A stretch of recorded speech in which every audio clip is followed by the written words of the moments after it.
Hello friend, एक बार फिर से स्वागत है आपका अपने YouTube channel my study point पर। तो साथियों, आज हम कराने जा रहे हैं बिहार बोर्ड के क्लास 10th के सेंटअप एग्ज़ाम के सोशल साइंस के पेपर का सॉल्यूशन। तो आप वीडियो में एंड तक ज़रूर बने रहिएगा और चैनल पर पहली बार जुड़े हैं तो चैनल को सब्सक्राइब ज़रूर कर लीजिएगा। अगर आप अपने सेंटअप एग्ज़ाम में 480 प्लस अंक लाना चाहते हैं तो इस वीडियो को एंड तक ज़रूर देखिएगा, वीडियो को स्किप मत कीजिएगा, ठीक है। और अगर आपके स्कूल में एग्ज़ाम्स हो चुके हैं सोशल साइंस के पेपर के, तो इस वीडियो के माध्यम से उस आंसर्स को मिला लीजिए, क्योंकि आज बहुत जगह सोशल साइंस का पेपर जो है वो हो चुका है। और अगर आपके स्कूल में सोशल साइंस के पेपर का परीक्षा नहीं हुआ है तो आप इस वीडियो को एंड तक ज़रूर देख लीजिएगा, ठीक है। तो चलिए बिना देर किए इस वीडियो को हम स्टार्ट करते हैं। तो देखिए, पहले प्रश्न में आपसे पूछा गया है कि रूस की बोल्शेविक क्रांति का नेतृत्व किसने किया। तो इसका बिल्कुल सही जवाब हो जाएगा ऑप्शन नंबर सी, यानी कि लेनिन, ठीक है। चलिए देखते हैं क्वेश्चन संख्या दूसरे को। देखिए, प्रश्न 2 में आपसे पूछा जा रहा है कि बोल्शेविक क्रांति कब हुई थी। तो इसका बिल्कुल सही जवाब हो जाएगा ऑप्शन नंबर सी, नवंबर 1917 ईस्वी में। चलिए बिना देर किए देखते हैं क्वेश्चन संख्या तीसरे को। देखिए, क्वेश्चन तीसरे में पूछा जा रहा है कि साइमन आयोग किस वर्ष भारत आया था। तो देखिए, इसका जो सही जवाब होगा वो होगा ऑप्शन नंबर डी, यानी कि 1928 में। साइमन कमीशन भारत आया था कब? तो 1928 में। चलिए बिना देर किए क्वेश्चन संख्या चौथे की ओर आगे बढ़ जाते हैं।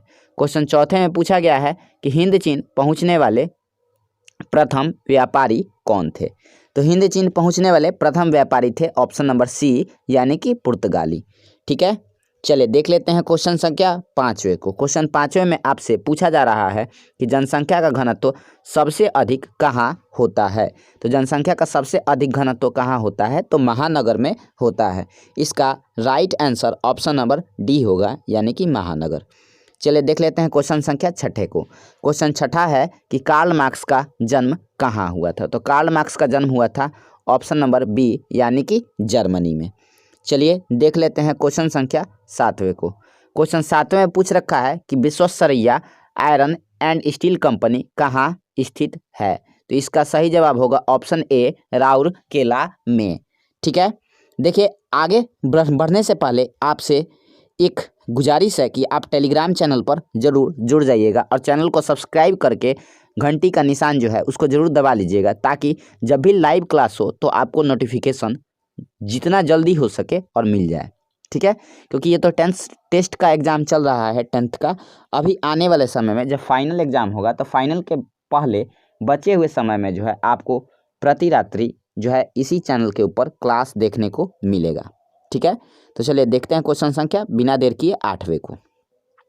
क्वेश्चन आठवें में पूछा गया कि अप्रैल थीसिस किसने दी।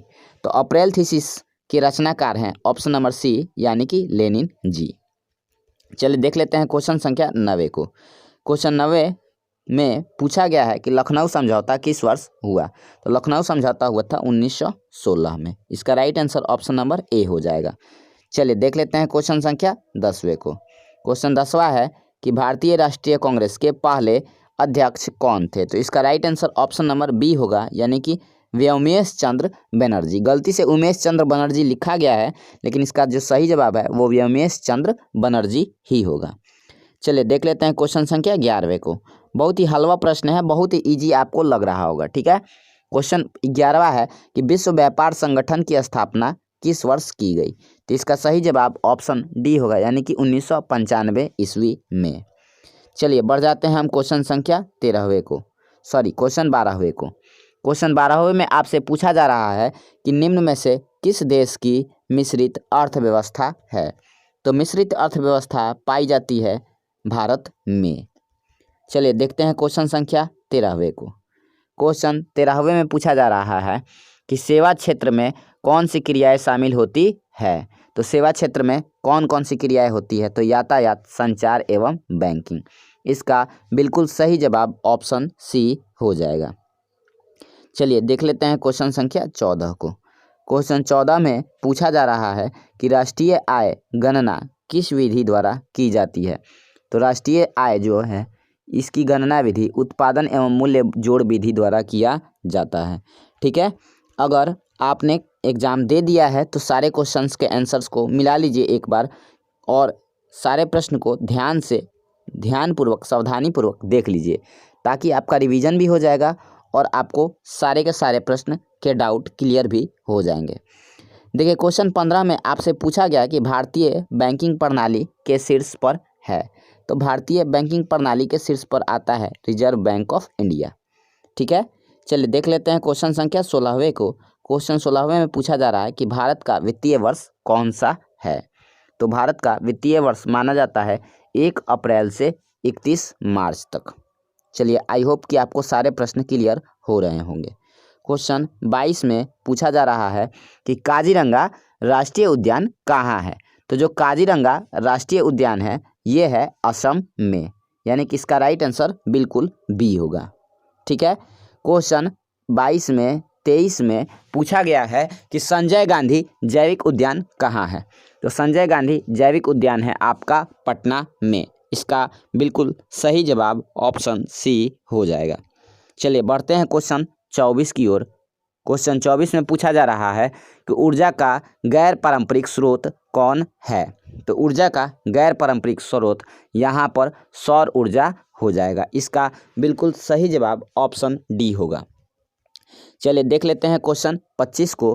क्वेश्चन 25 में पूछ रहा है कि देश के बांधों को किसने भारत का मंदिर कहा था। तो इसका right answer option C Jawaharlal Nehru होगा। चलिए देखते हैं क्वेश्चन 26 को। काली मृदा का दूसरा नाम क्या है। तो काली मृदा का दूसरा नाम है ऑप्शन बी रेगूर मृदा। चलिए देखते हैं क्वेश्चन संख्या 27 को। क्वेश्चन 27 में पूछा गया है कि सुनामी का प्रमुख कारण क्या है। तो सुनामी का प्रमुख कारण होता है समुद्र में भूकंप का आना। इसका सही जवाब ऑप्शन ए होगा। चलिए बिना देर किए बढ़ जाते हैं क्वेश्चन 28 में। क्वेश्चन 28 पे पूछा गया है कि पृथ्वी पर सतह पर सर्वप्रथम पहुंचने वाली भूकंप तरंग है। तो पृथ्वी की सतह पर सबसे पहले पहुंचने वाली तरंग को पी तरंग कहा जाता है। इसका राइट आंसर ऑप्शन ए है। ठीक है, तो देख लीजिए अगला प्रश्न को। क्वेश्चन संख्या 29वां में पूछा गया है कि जलने से क्या प्राथमिक उपचार होना चाहिए। तो जलने से सबसे पहले ठंडा पानी डालना चाहिए। ऑप्शन ए जो है इसका बिल्कुल सही जवाब हो जाएगा। क्वेश्चन संख्या 30 में पूछा गया है कि भाखड़ा नंगल बांध किस नदी पर बना है। तो भाखड़ा नंगल बांध बना है सतलज नदी पर। इसका राइट आंसर ऑप्शन सी हो जाएगा। क्वेश्चन 31 में पूछा जा रहा है कि भोपाल गैस त्रासदी में किस गैस का रिसाव हुआ था।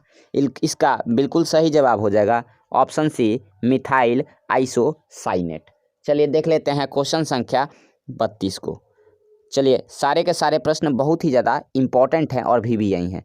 राउरकेला इस्पात संयंत्र कहाँ है। तो राउरकेला इस्पात संयंत्र है ये स्थित है कहाँ। ऑप्शन बी उड़ीसा में। चलिए देख लेते हैं क्वेश्चन संख्या 33 को। पहला अंतर्राष्ट्रीय पृथ्वी सम्मेलन कहाँ हुआ था। तो पहला अंतर्राष्ट्रीय पृथ्वी सम्मेलन हुआ था रियो डी जेनेरो, जो पड़ता है कहाँ। तो ब्राज़ील में। देखिए हम सारे के सारे प्रश्न तेज़ी में करा रहे हैं। ठीक है, इसका मतलब ये नहीं कि सारे के सारे प्रश्न जो है आपको समझ में नहीं आएंगे। ठीक है, हमारे चैनल पर आपको बहुत सारे डीप वीडियो मिल जाएंगे। इन सारे प्रश्नों के बहुत डीप कॉन्सेप्ट मिल जाएंगे। एक बार चैनल के प्लेलिस्ट में जाकर सर्च मारिएगा, सारे क्वेश्चंस को देखिएगा। इस पर लगभग सभी विषयों के जो है वीडियो आपको देखने को मिलेंगे। एक बार चैनल को स्क्रॉल करके देख लीजिए। ठीक है, आपको बहुत यूजफुल वीडियोज़ जो है इस चैनल पर प्राप्त होंगे। ठीक है, देखिए क्वेश्चन 34 में पूछा गया कपास के लिए उपयुक्त मृदा है। तो कपास के लिए उपयुक्त मृदा काली मृदा, जिसको रेगूर मृदा भी कहते हैं। इसका राइट आंसर ऑप्शन ए होगा। ठीक है, चलिए देख लेते हैं क्वेश्चन संख्या 35 को। क्वेश्चन 35 में पूछा जा रहा है कि कौन प्राकृतिक आपदा विस्तृत क्षेत्र को प्रभावित करती है। तो जो भूकंप है ना ये विस्तृत क्षेत्र को प्रभावित करती है। इसका राइट आंसर बिल्कुल ऑप्शन ए हो जाएगा। क्वेश्चन 36 में आपसे पूछा जा रहा है कि विश्व में सबसे बड़ा प्रजातंत्र किस देश का है। तो विश्व में सबसे बड़ा जो प्रजातंत्र है वो भारत का है, यानी कि इसका राइट आंसर बिल्कुल ऑप्शन ए हो जाएगा। ठीक है, इस चैनल पर आपको सभी विषयों के क्लास 10th के बहुत ही डीप लेक्चर्स जो हैं वो प्राप्त हो जाएंगे। ठीक है, फिलहाल आप चैनल को सब्सक्राइब जरूर कर लीजिएगा और लिंक मैं डिस्क्रिप्शन में डाल दूंगा टेलीग्राम चैनल का, उस पर भी आप जरूर जुड़ जाइएगा। ठीक है, और इन क्वेश्चंस के आपको अगर पीडीएफ चाहिए तो टेलीग्राम चैनल पर जरूर जुड़ जाइएगा। देखिए, क्वेश्चन 37 में आपसे पूछा गया है कि हाल ही में कौन सा भारतीय राज्य 2 केंद्र शासित प्रदेशों में बदला गया है। तो ये आपका फेवरेट वाला option number B Jammu Kashmir होगा। चलिए देख लेते हैं क्वेश्चन संख्या 38 को। अभी चल रहा है बिहार में पंचायत चुनाव और क्वेश्चन भी डाल दिया गया है कि पंचायती राज्य का उच्चतम स्तर क्या है। तो पंचायती राज्य का जो उच्चतम स्तर होता है वो होता है ऑप्शन सी जिला परिषद। चलिए देख लेते हैं क्वेश्चन 39 को। ये सारे के सारे प्रश्न बहुत ही इजी और बहुत ही लाजवाब हैं। निम्न में से कौन संघ राज्य की विशेषता नहीं है। तो संघ राज्य की विशेषता क्या नहीं होती है, तो याद रखिएगा एक पक्षीय विधायिका नहीं होती है। जो संघ राज्य होता है उसमें द्विपक्षीय विधायिका होती है। तो चलिए देखते हैं क्वेश्चन संख्या 40 को। क्वेश्चन 40 में पूछा जा रहा है कि संपूर्ण क्रांति का नेतृत्व किसने किया। तो संपूर्ण क्रांति का नेतृत्व किया था ऑप्शन ए जयप्रकाश नारायण जी ने। चलिए देख लेते हैं क्वेश्चन संख्या 41 में किस वर्ष सूचना का अधिकार एक्ट लागू हुआ। तो सूचना का अधिकार एक्ट लागू हुआ सन 2005 में। ऑप्शन बी इसका बिल्कुल सही जवाब होगा। प्रश्न 42 की ओर आगे बढ़ते हैं और बढ़ने से पहले एक बार आपसे फिर से कह देते हैं कि वीडियो को लाइक जरूर कर दीजिएगा। ठोक दीजिए दबा के लाइक, कस के लाइक बटन दबा दीजिए। क्वेश्चन 42 में दे रखा है कि भारत में किस प्रकार की शासन प्रणाली है। ठीक है, तो भारत में जो है ना शासन प्रणाली है कैसी, तो संघीय और संसदीय। ठीक है, इसका राइट आंसर बिल्कुल ऑप्शन बी हो जाएगा। चलिए प्रश्न 43 में आपसे पूछा जा रहा है कि क्षेत्रवाद की भावना का एक कुपरिणाम है। तो क्षेत्रवाद की एक भावना का कुपरिणाम क्या है, तो इसका कुपरिणाम हो जाएगा अलगाववाद। क्षेत्रवाद की भावना से कुपरिणाम निकल के क्या आता है, अलगाववाद का। क्वेश्चन 44 में आपसे पूछा जा रहा है कि महेंद्र सिंह टिकैत के नेतृत्व में भारत में किस आंदोलन को चलाया गया। तो महेंद्र सिंह टिकैत जी ने भारतीय किसान यूनियन की स्थापना की थी। किसान आंदोलन का जो है ना नेतृत्व किया था। देखिए सारे के सारे प्रश्न आपको जो है रिवीजन भी करा दे रहे होंगे। ठीक है, ऐसा नहीं है कि एग्जाम में ही चीट करने के लिए प्रश्न जो है आप देख रहे हैं। इससे आपका खुद का बहुत ही ज़्यादा रिवीजन हो रहा होगा, ये बात बिल्कुल सत्य है। भले ही कुछ विद्यार्थियों को मेरी बात समझ में नहीं आएंगी। ठीक है, चलिए देखते हैं क्वेश्चन संख्या 45 को। निम्न में से भारत का सबसे पुराना राजनीतिक दल कौन है। तो भारत का सबसे पुराना राजनीतिक दल हो जाएगा ऑप्शन नंबर डी भारतीय राष्ट्रीय कांग्रेस। चलिए देख लेते हैं क्वेश्चन संख्या 46 को। क्वेश्चन 46 में पूछा जा रहा है कि विविधताओं के बीच सामंजस्य की स्थापना की सर्वाधिक क्षमता किस शासन व्यवस्था में होती है। तो ये व्यवस्था होती है लोकतांत्रिक व्यवस्था। चलिए बिना देर किए क्वेश्चन संख्या 47 की ओर आगे बढ़ते हैं। क्वेश्चन 47 में पूछा जा रहा है कि भारत में हुए 1977 में आम चुनाव में किस पार्टी को बहुमत मिला। तो 1977 के आम चुनाव में जनता पार्टी को बहुमत प्राप्त हुआ था। इसका राइट आंसर बिल्कुल बी जो है वो बिल्कुल सही जवाब होगा। चलिए देखते हैं क्वेश्चन 48 की सूचना का अधिकार आंदोलन किस राज्य में हुआ। इसका बिल्कुल सही जवाब हो जाएगा ऑप्शन नंबर ए यानी कि राजस्थान।